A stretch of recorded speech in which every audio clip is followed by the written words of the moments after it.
सहनाववतु सहनौ भुनक्तु सह वीर्यं कर्वावहै तेजस्विनावधीतमस्तु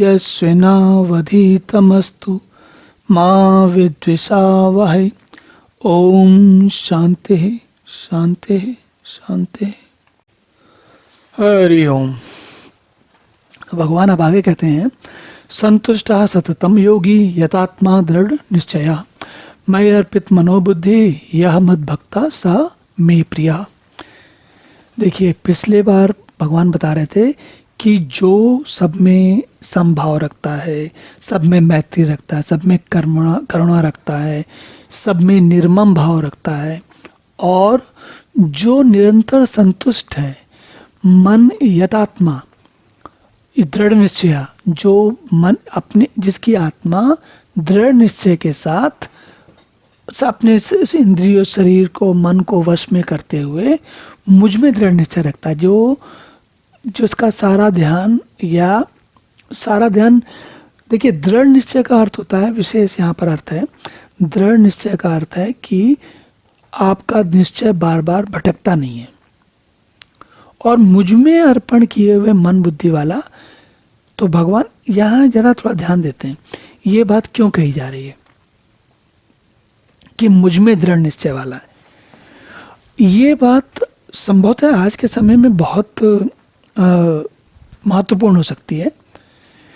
आज के समय में विज्ञान की कृपा से, विज्ञान के लाभ से, विज्ञान की उपलब्धियों से हमारे बहुत सारे कार्य सुविधापूर्वक हो जाते हैं जो कि पहले नहीं होते थे।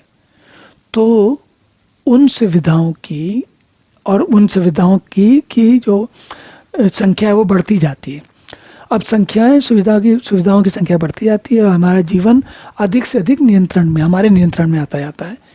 तो उससे क्या होता है, एक तो हम उसके कारण देखिए, सुविधाएं या जो जीवन को चलाने के लिए दिन भर उसमें लगे रहना पड़ता है। अगर आपके पास अच्छी कार है तो उस कार को खरीदने के लिए पैसा चाहिए, पैसा कमाने के लिए काम करना पड़ेगा। ना केवल काम करना पड़ेगा बल्कि आपको जैसा लोग चाहेंगे वैसा काम करना पड़ेगा, या फिर ऐसा काम करना पड़ेगा जिससे आपको लगातार लाभ मिले। तो क्या हुआ, आपका जीवन जो है सुविधा को खोजने के लिए उसी के चक्रव्यूह में फंस गया। लेकिन ऐसे में अगर आप किसी से कहो कि भाई तुम्हारे पास कभी तुम भगवान का भजन करते हो, ध्यान करते हो, तो व्यक्ति कहेगा कि हाँ करता हूँ, हफ्ते में एक बार करता हूँ या महीने में एक बार करता हूँ, या ऐसा कुछ कहेगा।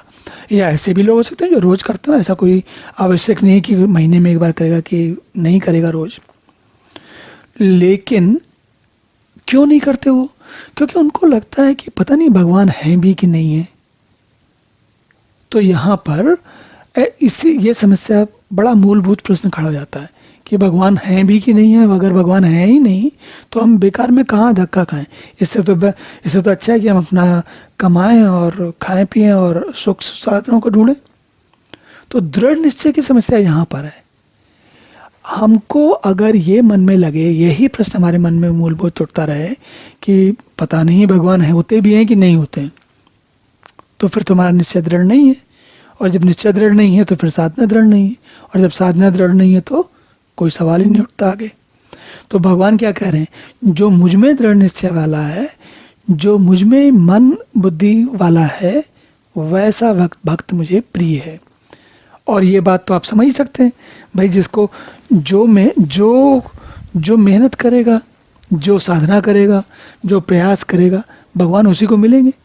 जो इसी वापों में उलझा हुआ है कि पता नहीं लोग बाग एक दूसरे को क्या बताते हैं, भगवान होते भी कि नहीं होते, तो उसको भगवान कैसे मिलेंगे।